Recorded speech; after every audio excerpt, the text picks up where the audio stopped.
देशाच्या महत्त्वपूर्ण जडणघडणीत आणि आर्थिक विकासात ज्येष्ठ नागरिकांचं मोलाचं योगदान आहे.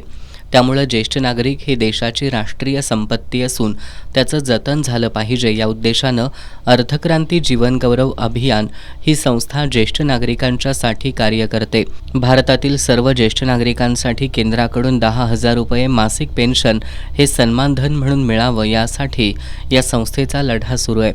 यासाठी गाव तिथं संस्था हा उपक्रम राबवला जातोय. या अभियानांतर्गत ज्येष्ठ नागरिक सेवा संघाची करवीर तालुक्यातील पाचगाव इथं शाखा सुरू करण्यात आली आहे. याच्या नामफलकाचं उद्घाटन पाचगावच्या सरपंच प्रियांका पाटील यांच्यासह मान्यवरांच्या उपस्थितीत करण्यात आलं.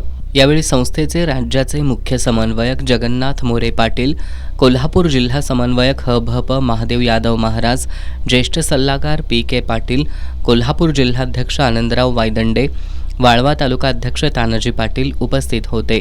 या संस्थेच्या माध्यमातून ज्येष्ठांना पेन्शन सन्मानधन रूपात मिळवून देण्याचा मुख्य लक्ष्य आहे.